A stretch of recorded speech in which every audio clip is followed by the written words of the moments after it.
Okay, folks, good evening. For those who don't know me, I'm Alan Hale. I've got the privilege of chairing this group. Also here tonight is Adrian Inker, who's the vice chair of the group. Hi, Adrian. Nice to see you. We've got a busy session this evening. I've got a few things I need to read out to you, and then we'll move into the main agenda. So obviously a very warm welcome to the Keynsham Forum. Sorry, the Keynsham Area Forum. We also appreciate this, maybe the first forum for some meeting for some of you, and obviously we hope you'll find it of benefit. Can I remind everybody to keep background noise to a minimum, to only speak one person at a time, and not to speak over others. So to try and achieve that desired aim, if you can mute your microphones when not speaking and then unmute when invited to speak. Please indicate if you wish to speak by using the chat facility on Zoom by typing in MIS, which is may I speak, and I'll call you to speak in turn. Can you please also type your name in the chat so that we have a record of who is attending. This meeting is being recorded and placed on the council's YouTube channel so that people can view it afterwards if they wish. If you do not wish to appear, turn off your video. We have received apologies from Newton St Low Parish Council, Councillor Alistair Singleton and Councillor Duncan Hansel, and also Chris Hansel from Salford Business Network. So an update for you folks. You may have seen in recent press releases from the council regarding improvements to the recycling centre or recycling facilities at Pixash Lane on the edge of Keynsham. We are taking a step forward. From mid-February, the contractor, Farrens, will begin preparatory work to secure and prepare the site, with the main aims due to follow, with the main work due to follow from March. It is hoped the work will be completed in autumn of 2023. The site will include a new reuse shop for upcycling unwanted items, alongside the new public recycling centre, which is planned to open at the end of 2022. And this will give residents improved recycling choices and help meet the council's climate and nature emergency commitments. The council's budget includes an additional 9.2 million for the Keynsham Recycling Hub. And the uplift is required to align with current market prices in response to national increases in labour and material costs as a result of COVID-19 and to deliver the proposed development in full. A link to the press release will be circulated after the meeting, and we hope to have a presentation on the recycling hub at the next forum meeting. I'm just sort of casting my eye over the screen to see whether Sergeant Stuart Cumming or Cooming, are you out there, Stuart?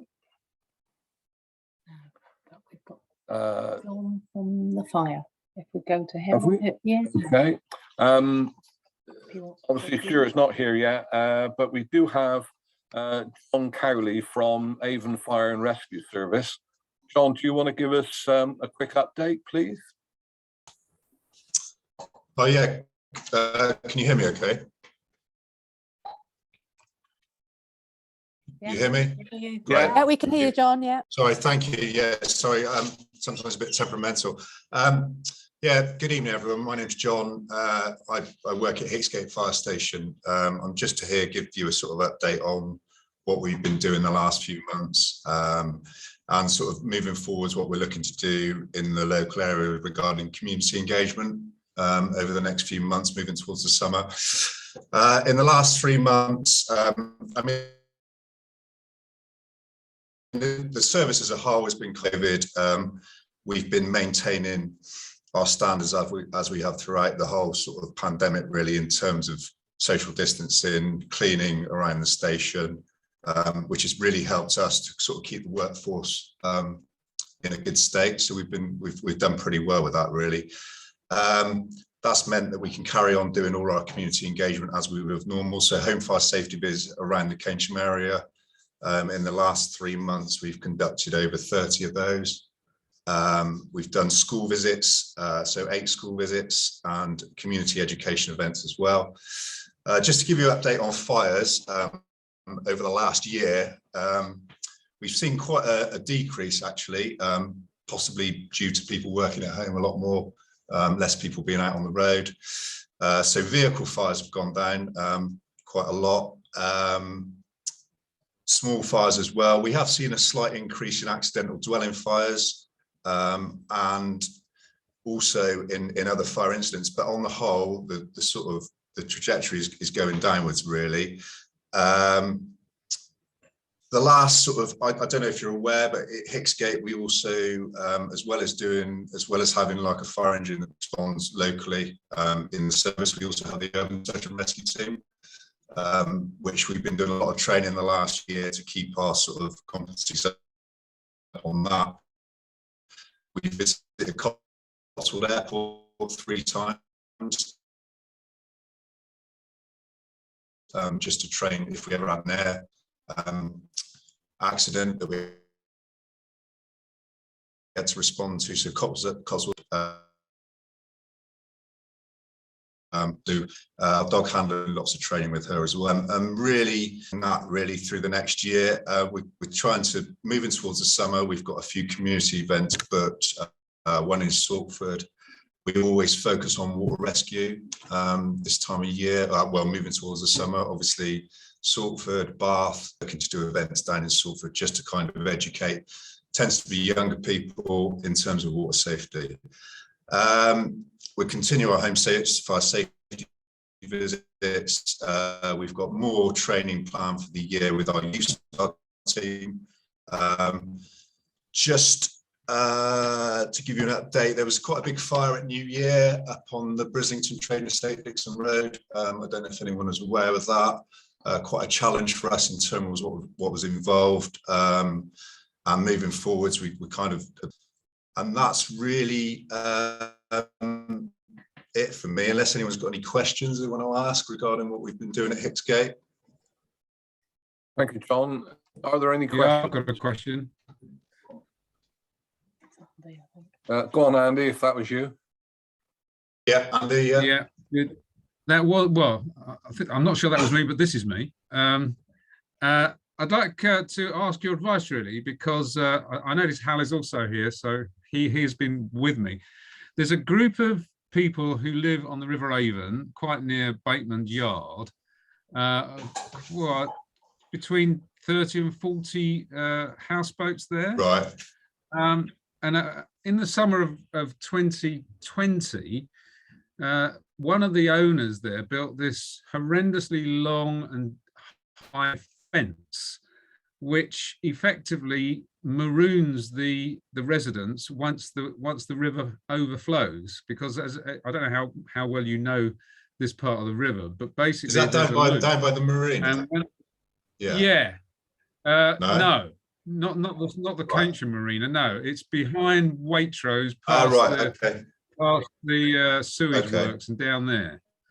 And there's quite a loop in the river there. And when it overflows, the water takes a shortcut across the fields and cuts the corner off. Right. Now, a few years ago, there were some horrific pictures of a fellow who tried to drive along the road to get to Bateman's Yard and was seen sort of floating down the river and was very lucky to survive the experience. Yeah.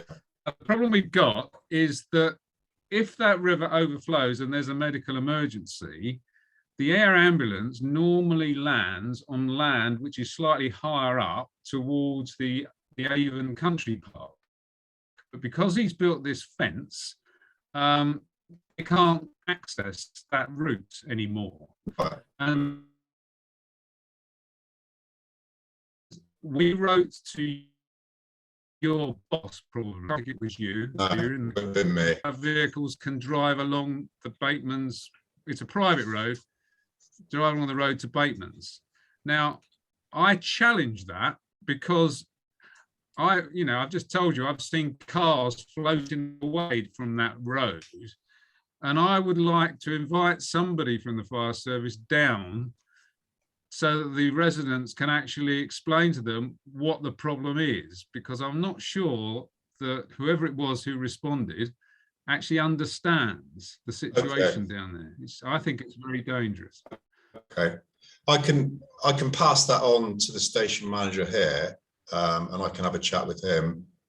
That's okay. fine. I can do that. Can I? Where can I find your email details, Andy? I'm the chair of the town council in Keynsham, and I'm also a B&NES councillor. It's all right. I can look that up. I'll talk to my station manager, and we can have. I mean, if we needed to access anybody in terms of medical emergency, we would use our fire service boat. Okay. So we've got. Right, okay. So right. Okay. But I have to say that I don't know what your fire service boat's like, but the water, if the river's in flood, yeah, I mean we've got boats that will. So before I moved to this station, I was stationed at Bath, which is a water rescue station. Obviously, you know the risk of the water in Bath. We do all our training up in North Wales on the Menai Straits, so you can imagine the current involved up there. So we do have boats that can deal with that. So that's what, if we were faced with that situation, that's what would happen. We would deal with it via using our rescue boat. We've got one at Bedminster and one at Bath. Okay. But I can certainly, Andy, raise it with the station manager as well. That's fine. I think the resident, because I mean, I'm representing quite a significant group of residents, probably over 100 live on these boats, and I think that they would be very reassured if they saw somebody there who would reassure them that they could get out of that situation. It's certainly something as a folks, can we watches. Can I just break in? Could we take this sort of offline now? Now we know what the problem is. Yeah. That's fine. No, that's fine. No problem, Alan. No problem at all. Thank you, Andy. Thank you, John. There are two other questioners. The first one is Lottie. Yeah. Hi, John. I'm the clerk at Salford Parish Council. We're delighted to hear that the Hitsgate team will be coming down to Salford's riverside areas. We'd really appreciate some more information about when that's going to be happening so that we can share it with residents. So when you do know that you're coming down, would it be possible to let the parish council know? I know that you have to wait for the hot weather and stuff, but we'd really like to raise awareness because there are so many residents in Salford who are concerned about the scenes that they've seen down by the river.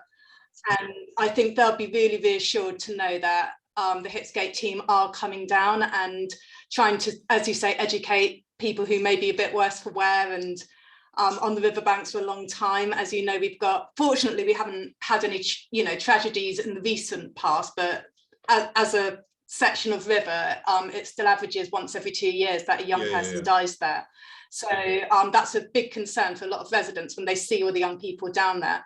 So it'll be really helpful to know when you're coming down, and so we can raise awareness of that so that the residents know that you are coming down, and if we can tap into any safety campaigns that the fire service might be doing as well. Yeah, no worries. I know I've been in touch with I think it's John Davis, who is so I think it's the first weekend of July, a Saturday, that we're going to be at the village hall.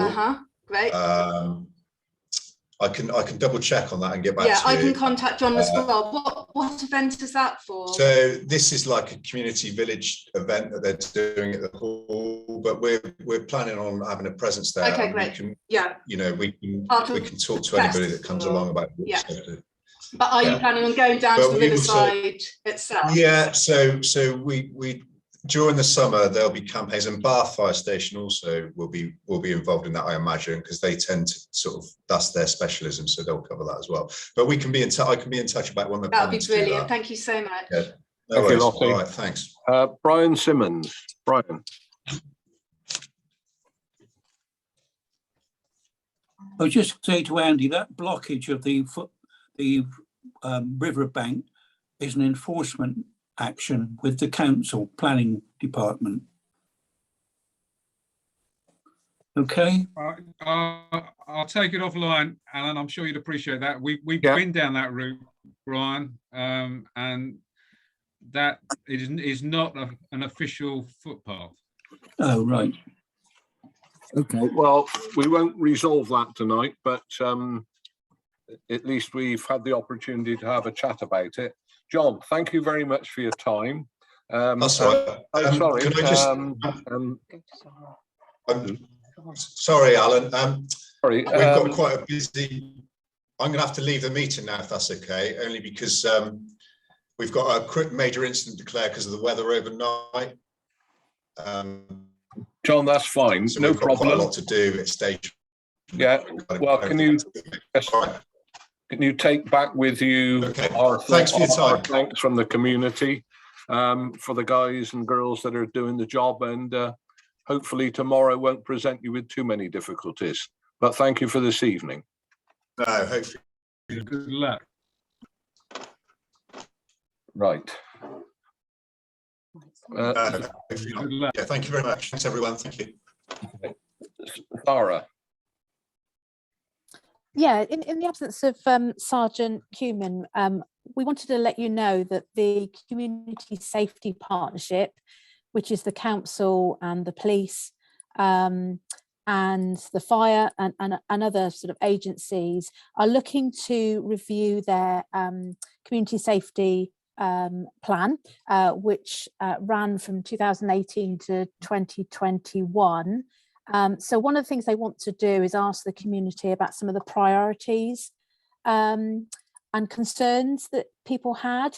We don't necessarily need to highlight these tonight, but if people do have any concerns or issues that they wanted to raise, I think if you can recall, Sam Jones, my colleague, and one of the senior police officers came out to the forum some years ago and asked you what your priorities were and what your concerns were. So I think what they're trying to do is really ensure that the plan reflects some of the concerns and issues in the community. So if you do have any thoughts, any concerns, obviously we'll highlight the water safety issues that you've raised tonight, but if there is anything else that you wanted to highlight, either put it in the chat or email us directly, and we'll pass that on to the Community Safety Partnership. And we hope to have them back at a future meeting to give us a bit of an update with what they're doing. But if you have any initial thoughts, then please do share that.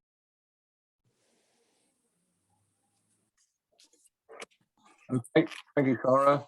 I'm looking at the sort of names on the board, as it were, and I can't see Stuart yet, so we will move on.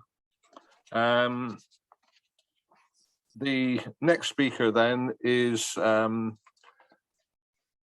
Claire Leahy, who is from Gamcare, Gambling Support. And I understand, Claire, that you want to leave once you've spoken. So the floor is yours. Thank you very much, and good evening, everyone. Yeah, I'm here with my colleague, Lindsay Taylor, just to make you aware that we work for an organisation called Gamcare. Gamcare work with professionals and in the community with individuals as regards gambling addiction. It's been quite prevalent actually on the news recently about the epidemic that is gambling, not so much perhaps out in the marketplace, but certainly online apps. This is now becoming an issue. So I guess the reason that we've come along tonight is to say that we run training sessions that are 90 minutes long for everyone to be invited to. And if your organisations could benefit from their staff or their colleagues or the community knowing about gambling harms and who to send these inquiries to, then we would be delighted to help. I've attached in the chat my email address.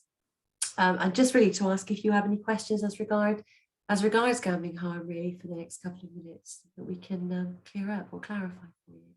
Thank you.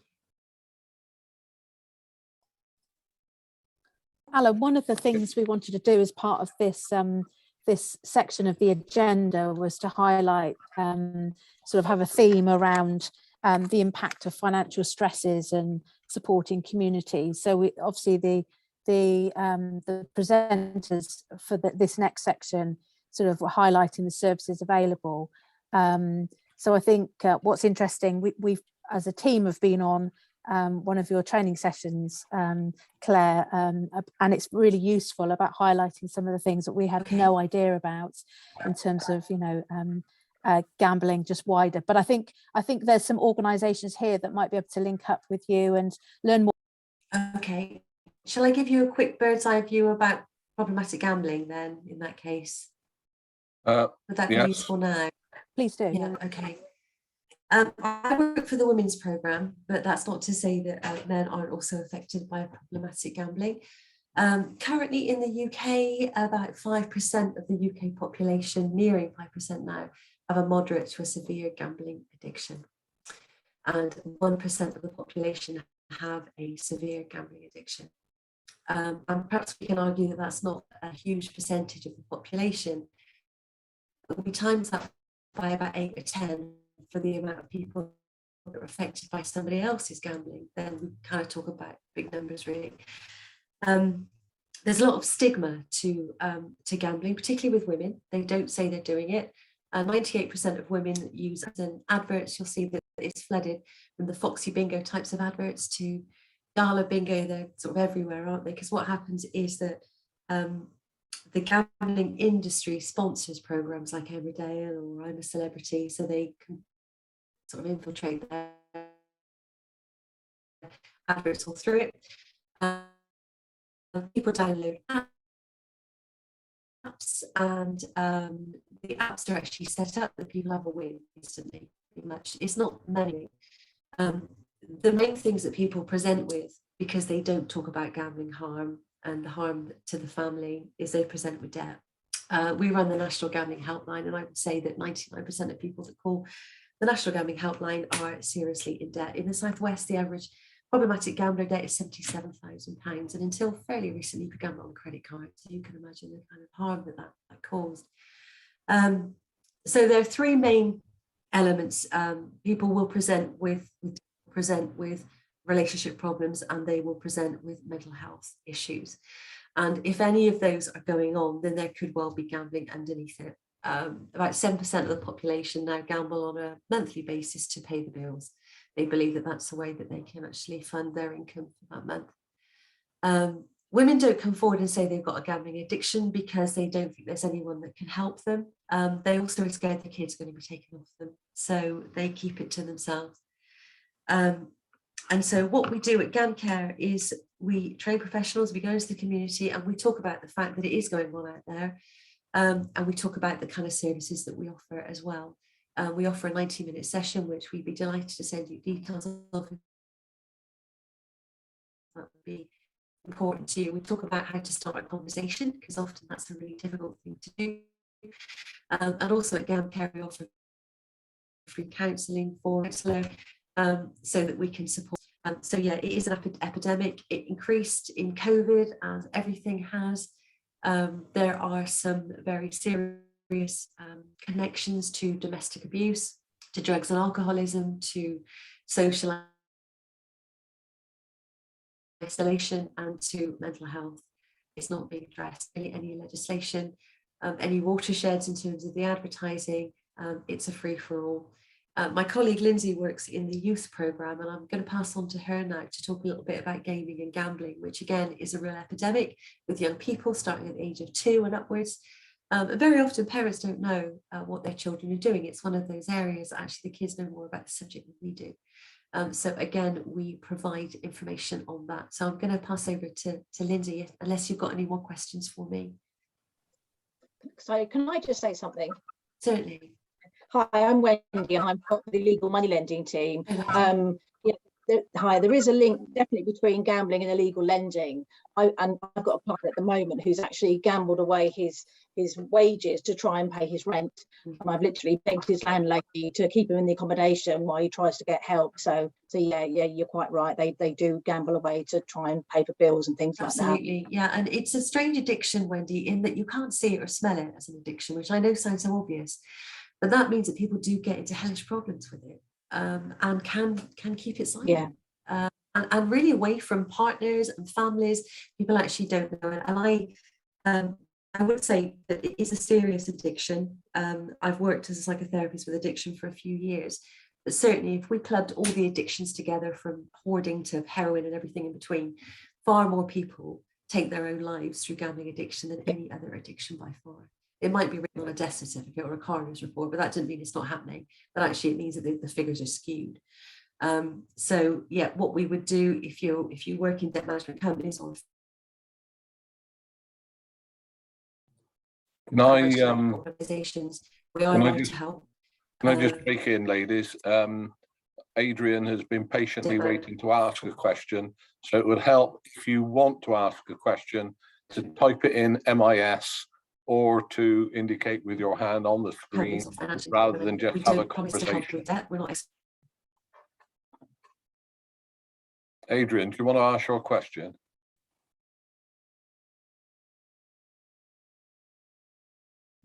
All that, but we people, organizations, and we can. Keynsham. Wendy, is that with you? And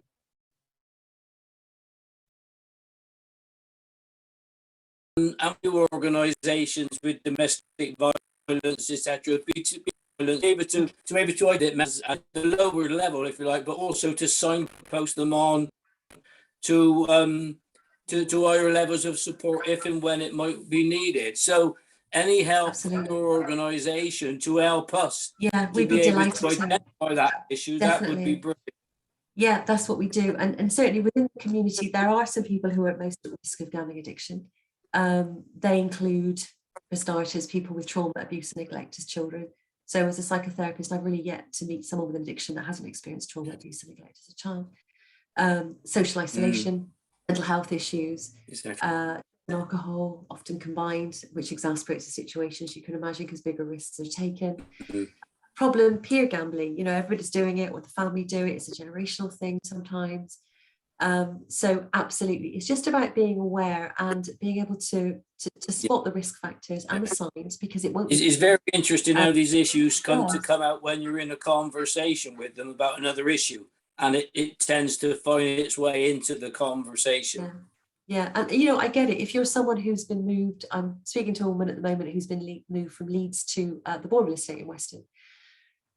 She has lost her family and she has no partner and she has 3 children and she is in a high-rise flat. She's no job, no qualifications, and Foxy Bingo in the morning says, join us.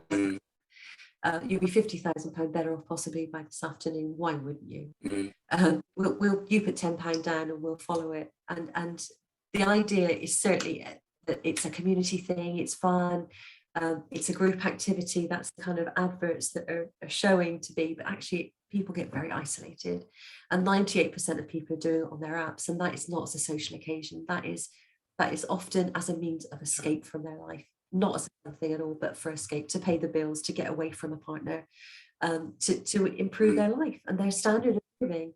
But as I say, 5% of those people will go into the moderate to severe gambling. Thank you. Yeah, we'd be delighted to help, Adrian. Absolutely. Thank you. Thank you. Okay, thank you, Adrian. Claire, thank you very much for your presentation. We do need to move on now. I understand you want to leave, so as I say, thank you very much for your presentation. Yeah, I'm sorry I've got a 12-year-old here who's demanding my attention. I would say though that Lindsay, my colleague, is also here from the youth programme on gaming and gambling. I don't know if you'd have 2 minutes just for her to say her stuff as well. Have you got time? Well, if we can make it 2 minutes, that would be helpful. Okay. I'll do it very quickly then. Yeah, just to let you know that The Young People's Gambling Harm Project, we work with young people in schools, colleges, social clubs, young farmers, anywhere really. And we talk a lot about online and digital products. So we train people around how to recognise what loot boxes are, skins, gambling, trading, cryptocurrency, all of these products online now, which aren't currently regulated, and a lot of young people are using them and are becoming addicted to them. So if you want to come along to one of our training sessions, we concentrate a lot on the digital world and how that is sort of developing at the moment in relation to young people and other harms we've talked about today. Thanks. Thank you for that. That was a swift run through, but I'm sure that somebody within our organisation ought to be interested in that, and hopefully they will come along to one of your training sessions, Lindsay. Thank you very much. Thank you. Thank you. Enjoy your evening. Thank you. Okay, we're now moving on to citizens' advice for Bath and North East Somerset, and Simon Lawson. The floor is yours, Simon. Thank you very much, Councillor Hale. Sarah, I think you've got a presentation. I wonder, would you mind putting that up? We can just have that behind us, so as you don't have to look too much at me.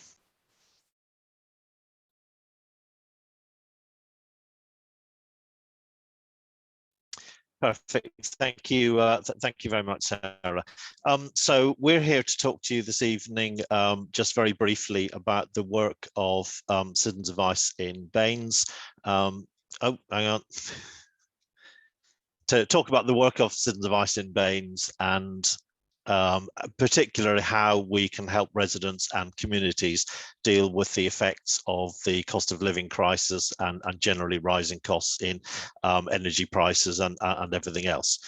So I'm Simon Lawson. I'm the Chief Executive at Citizens Advice here, and shortly you'll be hearing from my colleague Fiona Monk, who is our debt supervisor and who leads our debt team.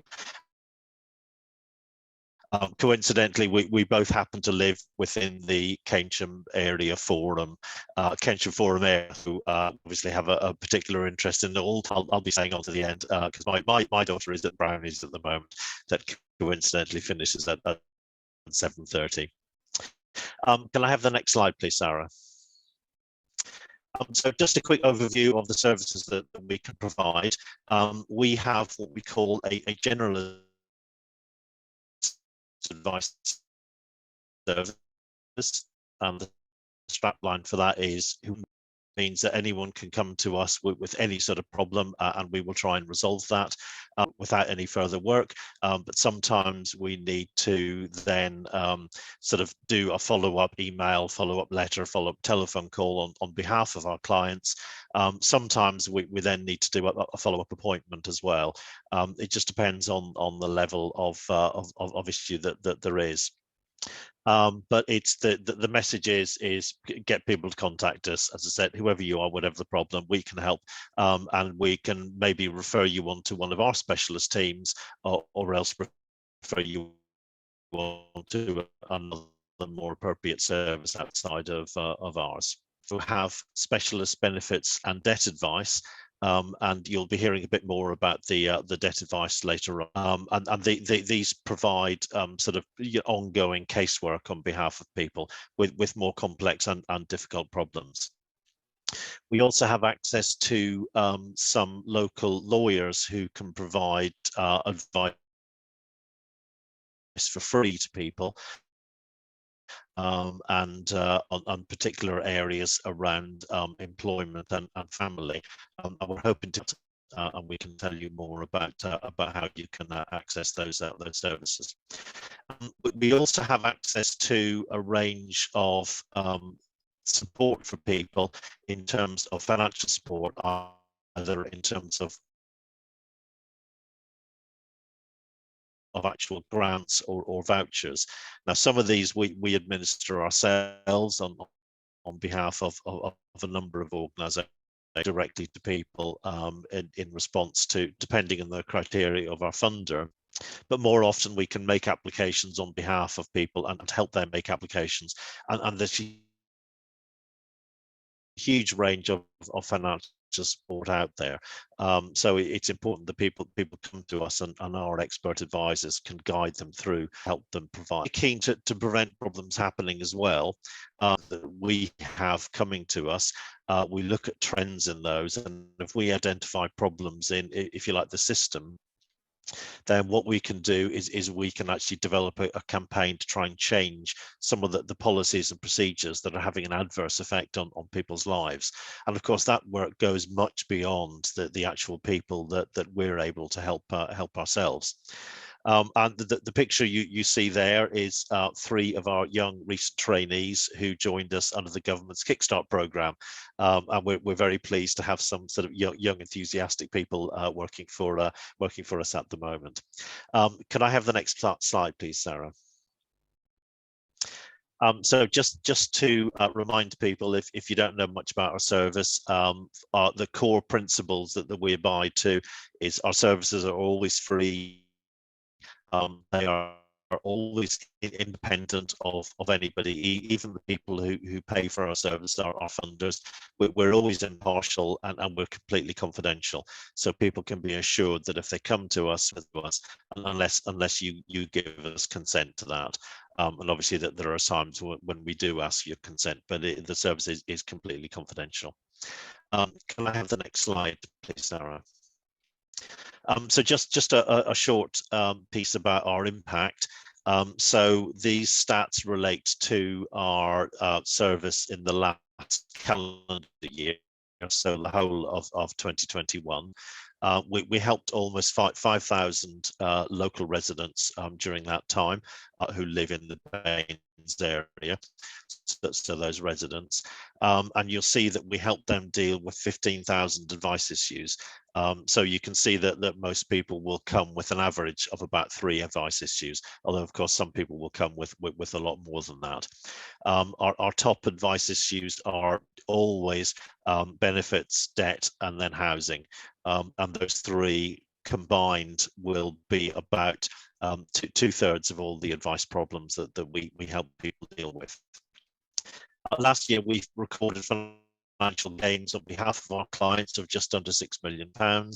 And this is in benefits that we help people claim as a result of the advice we give or the casework we do. Debts written off or again access to.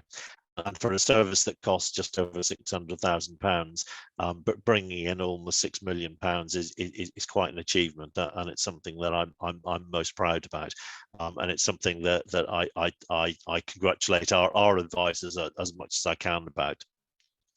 And remember, this is real money coming into the local community, and if we weren't around,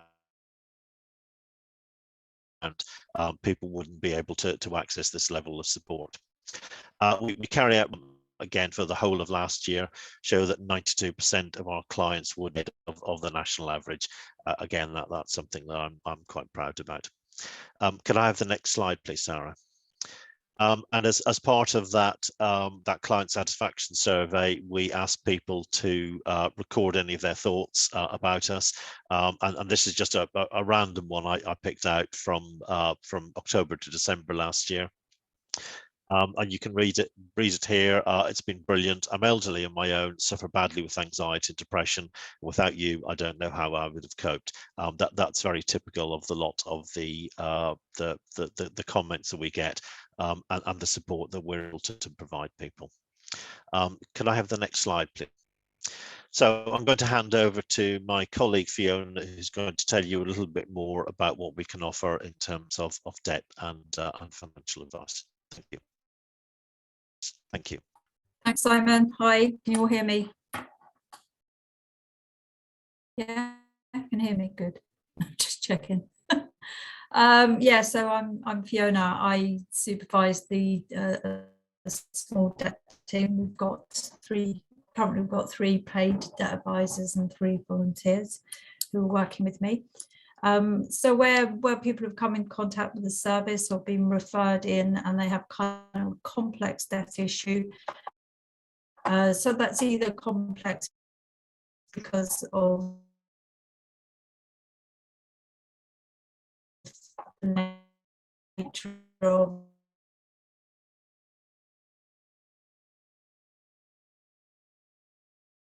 complex because of the nature of the amount of debt that they're in, the type of debts that they owe, priority debts, things that we need to get sorted out for them very quickly, and also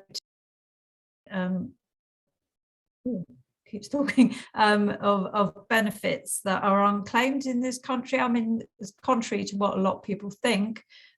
Lots of people who are entitled to help don't know that they are, and that tends to be people who are low-income workers who don't realise that they could be getting help towards their council tax or their rent. So we always go through that first of all. We've got some really good schemes available to us through Wessex Water as well, so we're able to help people reduce their water bills. And Wessex Water have got schemes where they will allow people to reduce their ongoing water costs to as little as £1 a month, if that's all that they can afford. And also Simon talked about access to grants and funds. I see that Angela's here from Welfare Support. She gets a lot of communications from us, and that's excellent support for us to help people getting over, you know, a sudden crisis. For example, if they're facing eviction, or if they've got bailiffs coming to collect council tax, that's quite often a trigger point where people will come and finally get some help. Of course, we'd love people to come get help earlier on, come and see us. We're very lucky in Baines that we've got access to a good welfare support team, and also we get a huge amount of help from St John's Foundation as well. And then we're looking at where people have got more complex cases, where potentially we've got challenges against liabilities for debts. We'll work with people as long as we need to get their situation sorted, and we'll help them find short and long-term debt solutions. So we will, I'm a debt relief order intermediary, which means that we can go through the process of insolvency for people who owe a relatively small amount of debt, which is in the insolvency services term considered anything under £30,000. We can help them through to the end of their insolvency here, or we can help other people through bankruptcy or debt management plans, or whatever it is that we need to be doing with them. Yeah, so that's what we do. Can we have the next slide, please, Sarah? So just to say thank you for the people who fund the debt advice project. We obviously have a core contract from B&NES Council, but in particular the debt service is funded by the St John's Foundation, by Wessex Water, and we receive a small grant from Bath Building Society. Can I have the next and last slide, please, Sarah? So just to say how you get advice from us. At the moment, in common with lots of other people, we're operating a telephone-only service, but we can offer a full advice service by telephone. There's the telephone number. We're open Monday to Friday, 9:30 to 2:30, and even tomorrow. I just sent something round the office earlier on this afternoon saying that we would be closing the office tomorrow, but that's no problem for us because all our advisors are working from home anyway and have been so for the last 2 years. So no normal service for tomorrow. And if necessary, we can see people face to face, and we can get access to people's documents. So call us up is the first message to say, and we'll take it from there. We'll sort it out from there. There is an awful lot of advice on our website that is easy to access, and that links through to the National Advice Service. So that the first port of call would be to have a look at our website, see if you can find any advice there, and then that will lead you through to some sort of really excellent resources, some of which are around debt actually. So that's the first point of call. And then if anybody is linked into other support organisations, we have a number of referral routes into our service. So if anybody is linked in with other organisations, ask them if they have referral arrangements with them, and that can often get direct into one of our specialist teams, and people wouldn't need to go through the free phone number that we've listed there. So thank you very much, everyone, for listening, and thank you very much for inviting us to your forum. Do you have any questions for us? I've seen one came up in the chat, and I've just quickly responded to that. Is there any other questions? Simon, what we'll do is finish all of the talks, and then we'll have the questions collectively. Okay. Okay, I understand. Thanks. Thank you, Simon. Thank you, Fiona. And so that we don't get into the habit, thank you, Simon, for styling me as councillor, but I prefer to be called Alan. It's all too heavy otherwise. So moving on. It's now Angela Hooker's turn, who is the team leader for B&NES Council Welfare Support. So over to you. Thank you. Can you hear me? Yeah. I think Alison was going to try and share my PowerPoint presentation that I quickly prepared this morning. Have you got that, Alison? Angela, I'm not sure I'm not sure we've got it, Angela. Are you able to? Have you got it? Yeah, I've got it. Let me see if I can. You should be able to share it directly from your computer. All right. Okay. Just bear with me. It doesn't like that. Right. Okay. Oh, hello. Can you see that? Yes, we can. Thank you. Excellent. Okay. So I'm Angela Hooker, and I am currently a temporary team leader for the welfare support team. I've been a welfare support officer for the last 9 years, since the scheme started in 2013. So the aim of the welfare support scheme is to support local residents in crisis who are in extreme financial difficulty and cannot afford to pay for their essential daily living needs, or household items, stuff like that. Basically, I mean, you've got to be a resident of Bath and North East Somerset Council to apply. People can apply to us direct, or it might be through a referrer like Citizens Advice, for instance. Let me just move on to the next slide. So I suppose right at the top, the main bulk of applications are for what we call daily living, which would be food predominantly, and we can help people with retail vouchers, or a referral to the food bank, and it depends on the situation. We had to move sort of more online as COVID progressed, so we have got the ability now to send people e-codes by email, so they can just download that voucher to their phone, and that made it much more accessible to people, and meant they weren't having to sort of travel into offices and things unnecessarily in the pandemic. But that sort of worked really well. Other things that we can help with: removal costs for house moves, essential clothing for job interviews, household items, white goods. I mean, it is a discretionary thing. We have sort of like the main stuff that we'll help with, but sometimes we'll get asked for things and we will help. It just really does depend. We help with household bills, and I suppose more recently we've had extra money from the government, so we have had we've been sending out household support fund cards, which is for gas, electric, and also for clothing as well. So our benefits team tend to manage that, but we will speak to people about it, and I make lots of referrals to the household support fund for people if they call us up for food or anything else that they're struggling with. Household items, basic furniture, white goods. White goods is cookers, fridges, fridge freezers, tumble dryers. We also help with carpeting people's homes as well.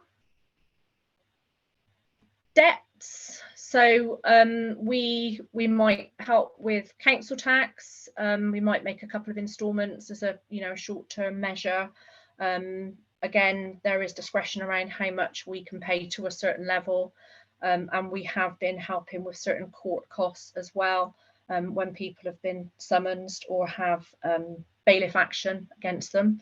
So we'll generally, get that held while we get an application in, whether that's directly to us or via another agency like Citizens Advice. And we also will pay for things like debt relief orders and bankruptcy fees. Just go on to the next one.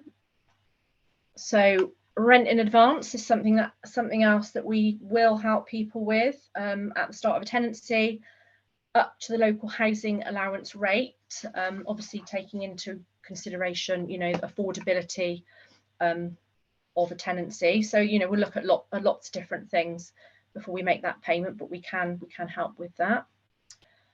People can call us direct, or they can email us. It's quite interesting because as sort of the years have gone on, more and more people are emailing us. They'll just sort of email and say, I need help, can you help me? We'll ask for a number, we'll give them a call, and it can be as simple as that, just to get the process going. And this is something else that we've been administering for a while now. Obviously because of COVID, we manage the test and trace isolation payments. That is an online application on the B&NES website that has to be done by the person that's applying for the money. They must have lost income through isolating because they haven't been able to go to work. And obviously sort of things are coming to a bit of an end with that, but we do have quite a lot of applications still that we're trying to get through. And off the back of the pandemic, that obviously increased our workload quite dramatically, but we've had sort of like a bit of help from other departments in the council sort of giving us staff, and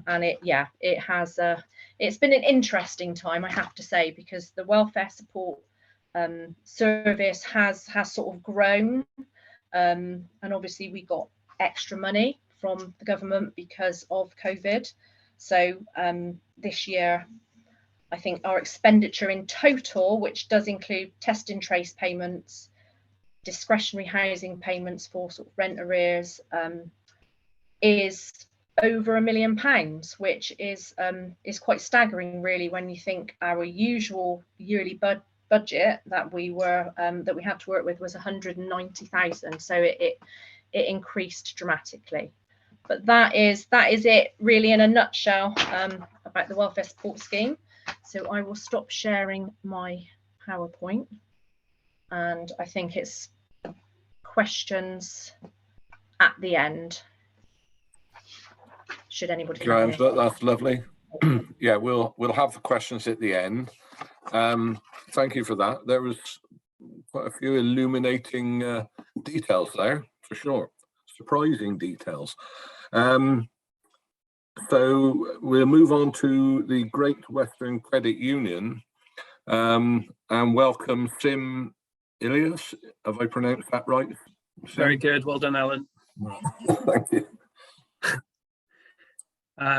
Almost a graveyard shift, but not quite. So I'm conscious that me and one other person stand between you and your evening nourishment. So hopefully this won't take too long.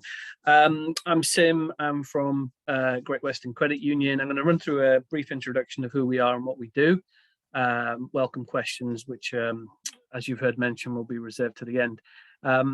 We are Great Western Credit Union. So Great Western Credit Union is what Bristol Credit Union has become. And some of the audience will be more familiar with that brand name, Bristol Credit Union, having operated in the local area for about 22 years now.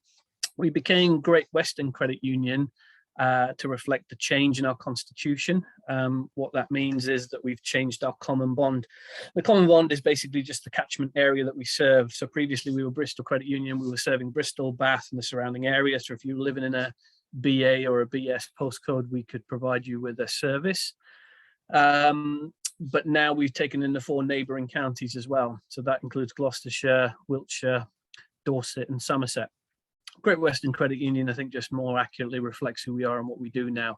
I'm going to skip through the presentation. Some of these slides we won't have to linger on too long because I'm conscious we've got a learned audience here.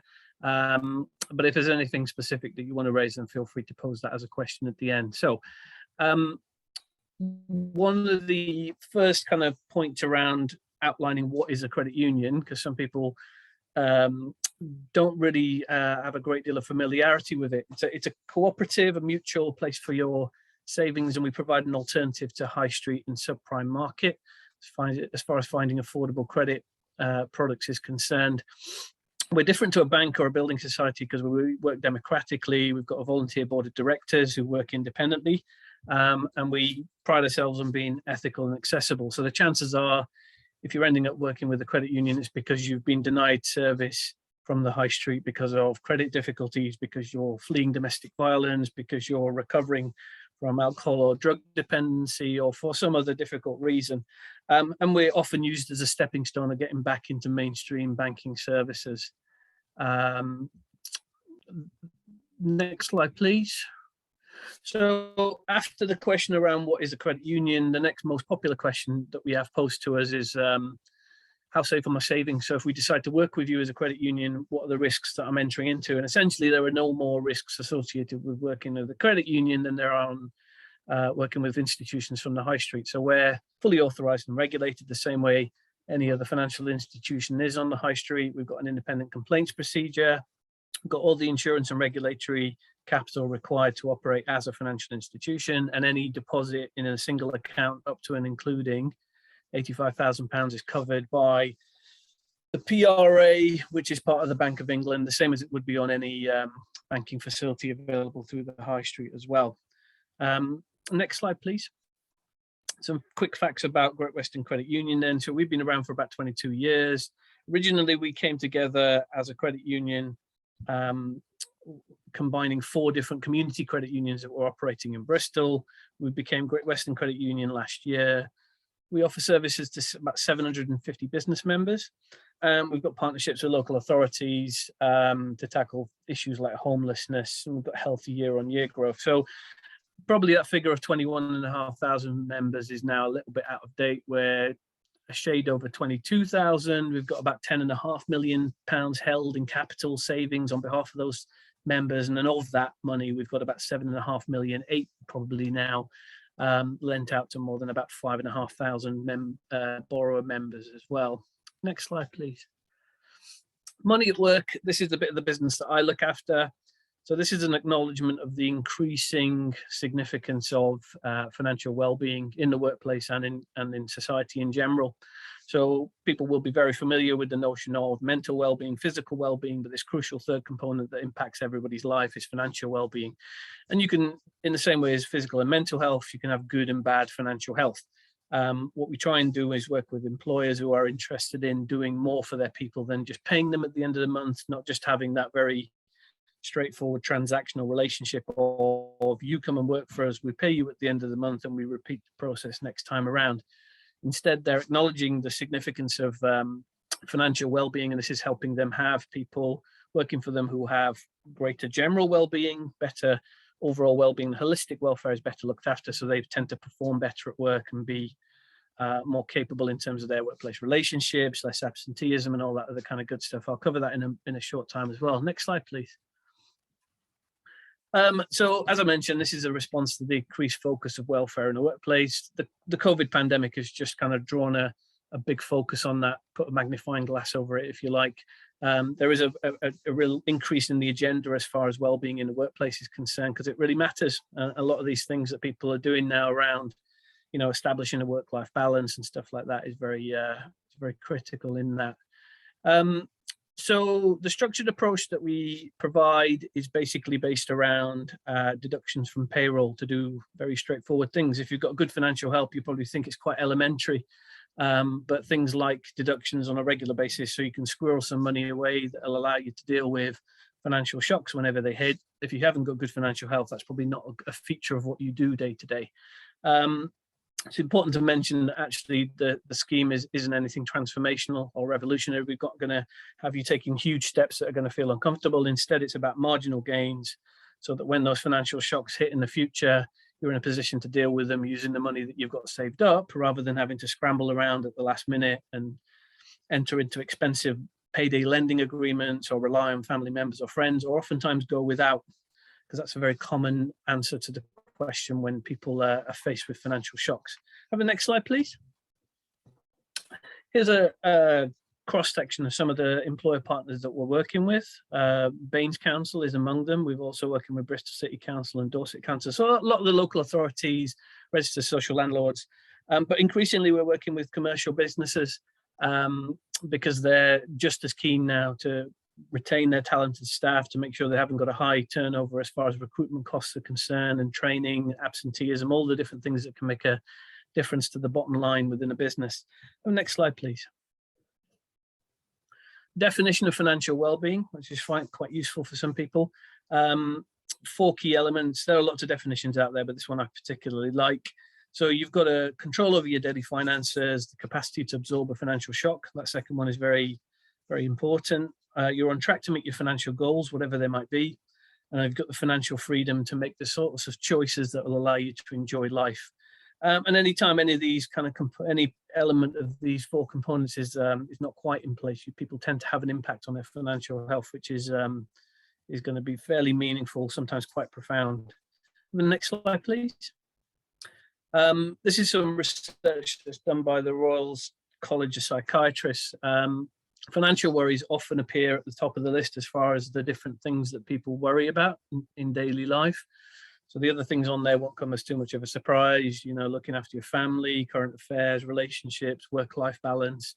But financial worries tend to be, near the top, if not at the top, in every one of these surveys. And I'm pretty sure everybody on this call can reflect on a period of time when they've worried about keeping the roof over their heads, or putting food on the table, looking after the kids, or whatever it might be.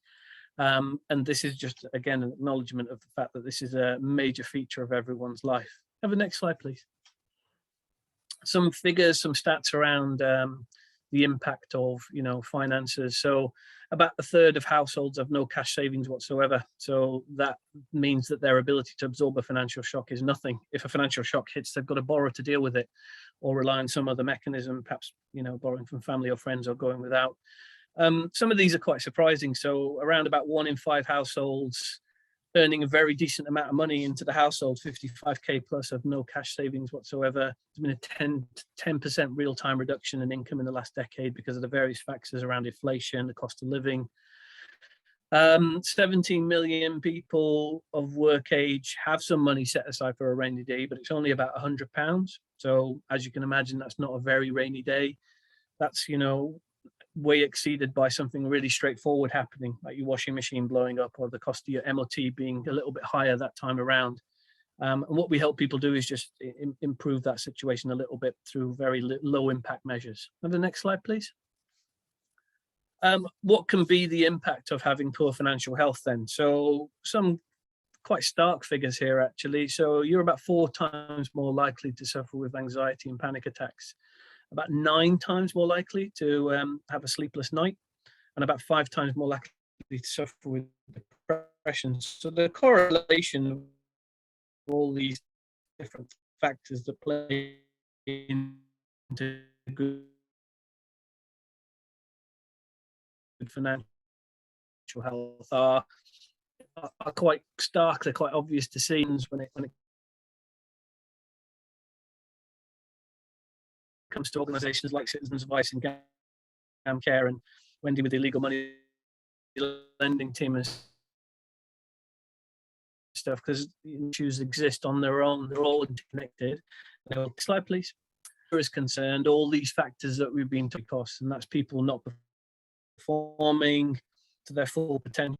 That's not fulfilling targets.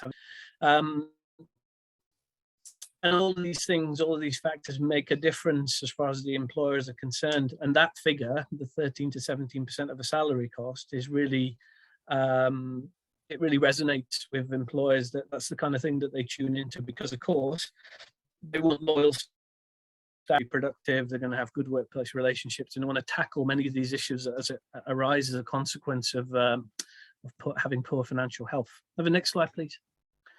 These are the kinds of things that we're hoping to achieve by introducing this scheme, Money at Work. So improvements in retention, you've got good staff, you want to keep them in role. You don't want to keep on spending money on recruitment and training costs. Equally, where you've got staff who are loyal, you want to give them the sort of options that will allow them to deal with bumps in the road whenever they arise, because of course there's no timetable for that. Improvements in productivity, improvements in morale, less likely to burn out, and guess what? It's not too much of a surprise that happy teams tend to perform a bit better. Reductions in absenteeism and building better, more cohesive teams. Have the next slide, please. So these are some of the things that we offer through the credit union and through the Money at Work scheme. Some of these won't come as too much of a surprise because they're kind of common or garden stuff that's provided by a credit union, but some of these are quite unusual. So, we provide a scheme for solar lending, for example, payroll deduction, child trust fund accounts, cash ISA accounts, and all different kinds of lending options are available as well, because of course, if you're not a saver, you're a spender. When a financial shock hits, we want you to make some informed choices about doing the right thing about your borrowing needs as well. Have the next slide, please. On the issue of borrowing then, we've got a 5-star rating from the Fair Banking Foundation, which we've maintained for a number of years now. The lending amounts that we provide go from £100 all the way up to £15,000, and that's an acknowledgement of the fact that we're trying to tackle the low end of the market, which is the subprime payday lender type situations, and then we're also trying to provide options for people who've got planned spending events coming up, like buying a new car or putting an extension on the house or consolidating their debts, whatever it might be. We've got a very decent approval rate, and we go to some trouble to ensure that the affordability checks that are carried out are comprehensive and they maximize the chance of there being a good outcome for not just the borrower but also for the credit union. And anybody who wants to check out our 5-star rating with the Fair Banking Foundation can do so online. Have the next slide, please. Some comparison figures here. This is essentially intended to illustrate that the employer partner lending that we provide is provided at a reduced rate because there's a reduced risk. Because it's deducted at payroll at source, we tend to have a much higher guarantee of somebody taking out the lending, seeing it all the way through and finishing by paying the final amount and then being debt free. So because of that reduced risk, we can offer employer partner loans, which are available to B&NES Council employees, for example, at a reduced rate than we would compared to our common or garden members, which is the section at the top there. Have the next slide, please. This is a recent product that we've introduced, an acknowledgement of people's requirement to obtain lending as and when it's needed. We were finding more and more that people were borrowing smaller amounts, paying it back, and then having to reapply for lending. This is a scheme which operates a bit more like a overdraft facility. So once it's approved, it sits next to your savings account and it's ready to use it whenever you need to use it. You only pay back interest and repayments when you've got borrowing taken out on it, the same way that you would on an overdraft facility. And it's just intended to provide a more flexible option for people who have borrowing needs arise whenever they arise, in accordance to the financial shocks that hits, or, once a year to cover the cost of Christmas or holidays, whatever it might be. If you're not using it, it just sits there waiting to be used. And when you want to use it, you can access it instantly. This is a special scheme that we're offering to our employer partners at the moment. We're doing a particular push on working with existing partners rather than attracting new ones in the first 2 quarters of this year. So this is something that will be promoted to B&NES Council employees, for example, in the coming months. Have the next slide, please. So becoming a member, very straightforward. The application is completed online. We used to have an admin fee, which we've ditched now. So really all you've got to do is be able to make a £1 deposit into your account to get things going, have an email address to associate with your account, and be prepared to provide some ID or have an online identity check undertaken. As a credit union, we have a lot more autonomy and a lot more flexibility on dealing people who can't provide the traditional passport, driver's license, council tax bill sort of ID. If you come up with a birth certificate which is very old, or some other way of proving you are who you say you are, we can still probably open an account with you and provide you with a banking facility that will help you receive benefits and make payments and those types of things. We also allow you to associate your adult account with a child's account if they're under 18 as well. Next slide, please. So my contact details are at the end of this presentation. What I will do is allow Sarah to share the presentation with you guys by email if anybody wants to request it and stuff. I see that there's a question in the chat, but I think Alan will leave that to the end. Thank you, Tim. That was very interesting again. We've got a good selection of talks tonight, so thank you for that. Our final contribution is Stop Loan Sharks and Wendy Loads. The floor is yours, Wendy. Okay, thank you very much. Sarah, can you put my presentation up, please? Thank you. Okay, so I've got a few slides. I'll go through it very quickly. I talk very quickly anyway. Let's talk about loan sharks. My name's Wendy Loads. I'm a liaison officer with the England Illegal Money Lending Team. Why are we talking about loan sharks? Well, the pandemic is pushing people towards loan sharks. Also, the cost of the energy bills, that's going to also push people towards loan sharks, and the cost of food and everything like that is going up. So again, more and more people are going to turn to illegal money lenders. Next slide, please. So really just want to set a scene for you. So for whatever reason, let's say you need £250 for a new phone, but you don't have that amount of money available to you. Who, what, or where can you go to get that £250 loan? And what are the advantages and disadvantages of asking that person or organisation for the money? Next slide, please. Okay, so unfortunately, everybody has said no, they can't lend you the money, but you're still desperate. You want to get your hands on that money. Now, you could find yourself in a situation where you could be targeted and tempted by an illegal money lender, more commonly known as a loan shark. You could be introduced to them by a friend, or they can find you, or you can find them online. Next slide, please.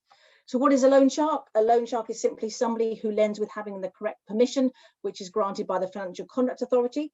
It's actually got nothing to do with the high APR rates or interest rates, but the highest rate we've ever seen is 4.5 million%.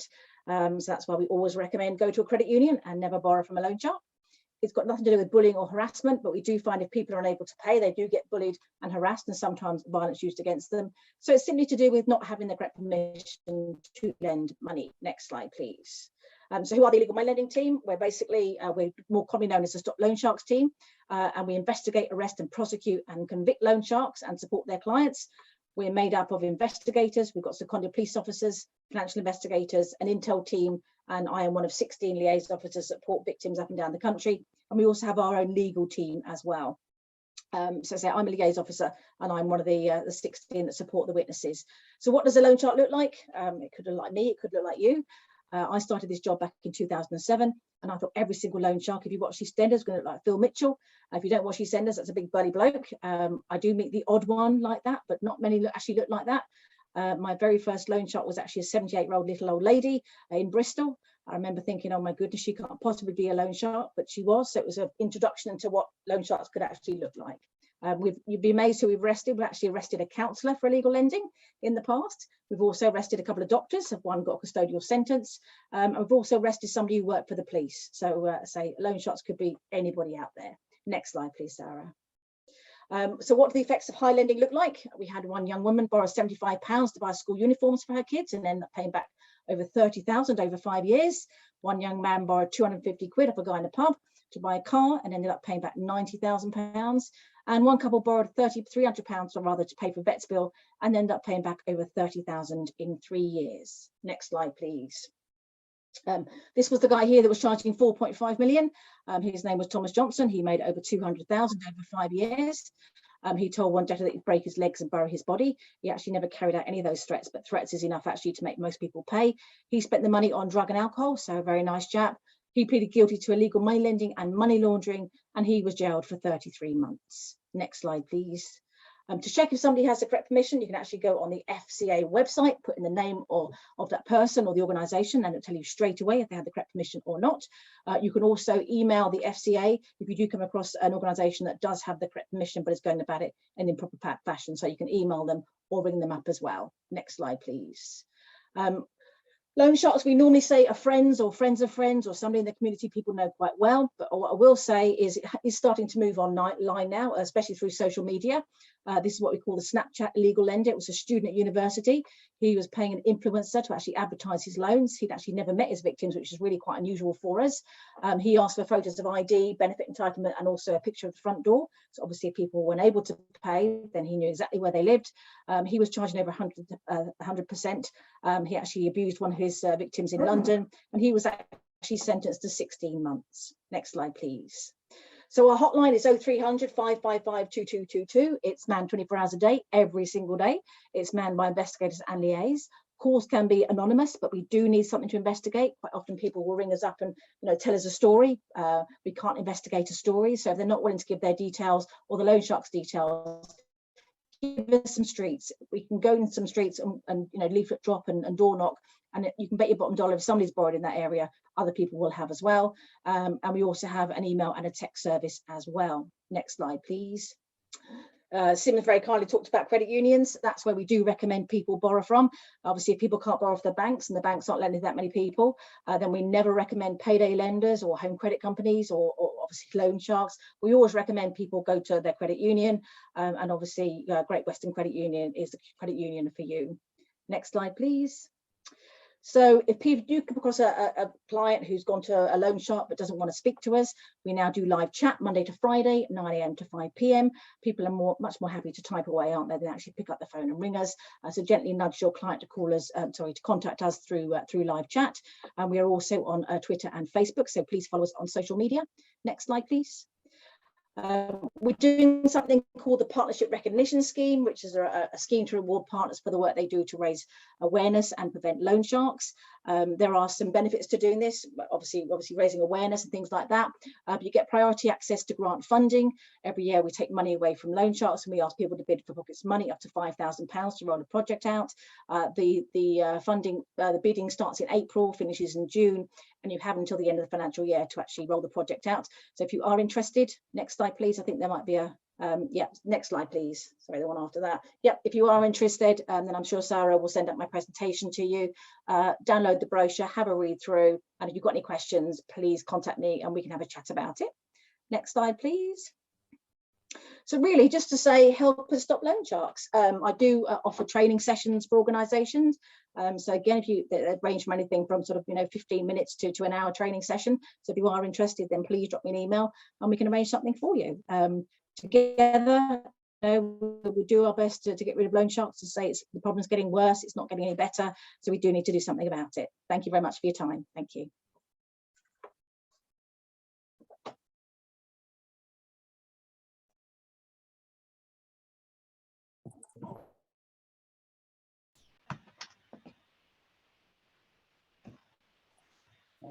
Sorry about the delay. I have to face myself around the screen as the screen changes. Thank you, Wendy, for that. That was also very interesting. Great contributions tonight. So we've come to that point where we were accumulating questions, and I think we've had 4, maybe 5. 4, I think. So, so Farrand asked how big an area does the CAB cover? Simon's still with us? Yeah. Or Fiona? Yeah, it's the whole of the B&NES Council area, but people do have to be residents of that area. Thanks for that. Lovely. And also for Angela, for welfare support, what's the size of the budget for the forthcoming year? That's a really, really good question, and we haven't been told yet.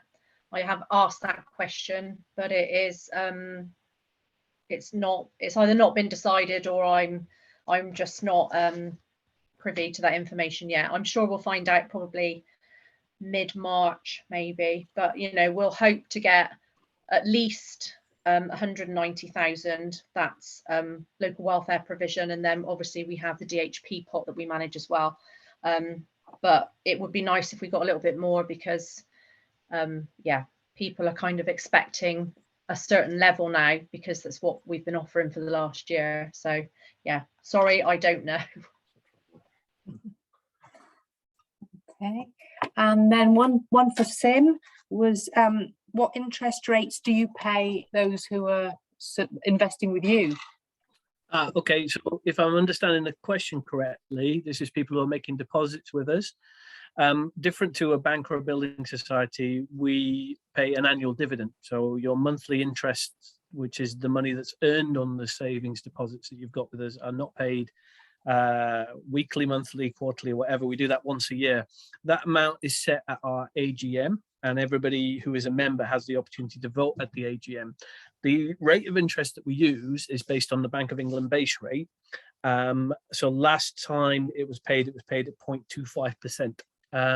It's probably useful to acknowledge that at the moment, macro market conditions for savers are not tremendous, I'm afraid. So unless you're prepared to put your money into an account where it's tied up for 30 days, or you've got to give a certain amount of notice before you make a withdrawal or whatever, it's not a great time to be a saver. However, we still feel our annual dividend is fairly competitive. Lovely. And then David had a question. David Clark, I think he's there.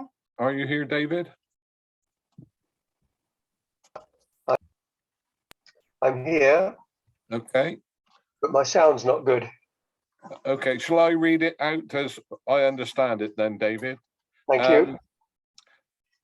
Do you have, and this presumably is aimed at all of the speakers, do you have enough resources to respond to all requests for help in a timely manner, or do some applicants not receive the help they need before it's too late? So everybody's going to have a bit of an input on that, aren't they? So if we can just run through those that have spoken with perhaps to come back with a very short yes or no if you can. So if we start with Claire Leahy. Oh no, you've gone, Claire, haven't you? Sorry. Simon Lawson. Short answer, no, that there's never enough resources, and there's always more demand for advice than there are ability to Okay. I think that will probably be the answer from everybody. Angela, I think you've already given what your thoughts are, haven't you? But please, answer if you like. Yeah, it is difficult, and things did increase for us, and the size of our team didn't increase along, with the amount of work that we had coming in. But things were put in place for us to manage it, and on the whole, I think, yeah, our sort of backlogs are reducing. Immediate crisis we always respond to, and we always ask that people call us if they need urgent help, rather than emailing, because that might not be responded to for 10 days, 2 weeks. But yeah, we try our best, but generally I think we are pretty well resourced for the workload that we have. Thank you. Sim? It's probably useful for me to split this answer into a yes, absolutely, and a perhaps sort of response based on the fact that if you want to get banking services because you've been edged out of the high street banking facilities, we can 99.9% of the time help you as long as you can fulfill our ID requirements and whatnot. As far as lending needs are concerned, we've got regulatory requirements and other things that make us a responsible provider of lending services, which means that oftentimes we're turning people down because they're already overexposed to debt, or the answer for them is not to get more lending and borrow their way out of debt, it's to get debt advice and be referred over to the likes of Citizens Advice or elsewhere. So it's a bit more sophisticated an answer, but actually we will generally be able to accommodate the needs of everyone approaching us, except sometimes what you need isn't more lending, more money being put into your account as a loan.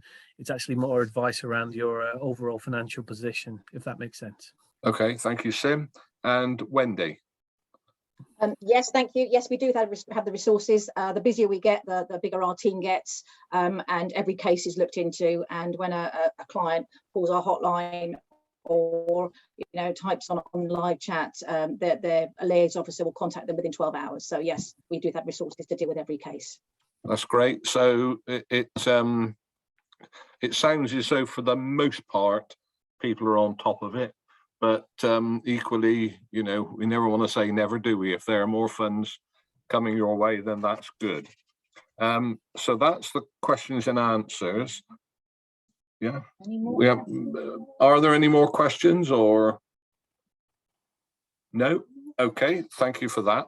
I'm going to just take advantage of being the chair, just to let people know that with the support of 11 other volunteers, I've just started bereavement support, Keynsham, and we will be opening our doors on the 28th of this month at the Baptist Church Hall between 2 and 4 in the afternoon. It's a walk-in service. You don't have to book. It'll be tea, coffee, biscuits, the ability to talk to a volunteer, or indeed to talk to somebody else who is suffering bereavement and to understand each other's problems. So if you can put that out there, that would be great. If you want any more details, well, then you can reach me. Well, to make life easy, you can reach me on bereavement Keynsham, and that's at gmail.com. So bereavement Keynsham, gmail.com, or my mobile number is 07776 493221. So thank you for allowing me to do that. Well, not that you have a lot of choice, do you, really? But, so if it's been quite, it's been a bit disjointed from this end tonight. Now, I don't know whether it was only us suffering drop in service. If it was also affecting you, then my apologies for that. But hopefully everybody has sort of heard most things, so that's good. And just sort of final notices. Obviously, thank everybody for your time. When the agenda was circulated, there was a request to forum members to put forward suggestions for future topics you would like the forum to discuss. Also to hear more about your own organisation's priorities and ambitions. If anyone would like to suggest any topics now, please do so, or email Alison and Sarah, which might be the easiest way forward rather than sort of throwing it into the basket tonight, because then they will have a ready record of it. In terms of future meetings, I'm told, because it's Alison and Sarah who do all the work, I just turn up. We always allow for the annual parish meetings and parish AGMs taking place during April and May.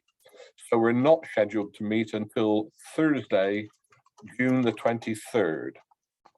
And that meeting is then followed by another meeting on Thursday, September the 29th. However, we may hold additional meetings if there are topics that need to be discussed at other times. And they tell me to tell you, and I fully endorse it. We look forward to seeing you at future meetings, and we'll circulate an update after the meeting. If you want to be added to the mailing list for the forum, please put your email address in the chat, and obviously that will be recorded, and well, it will help the system flow.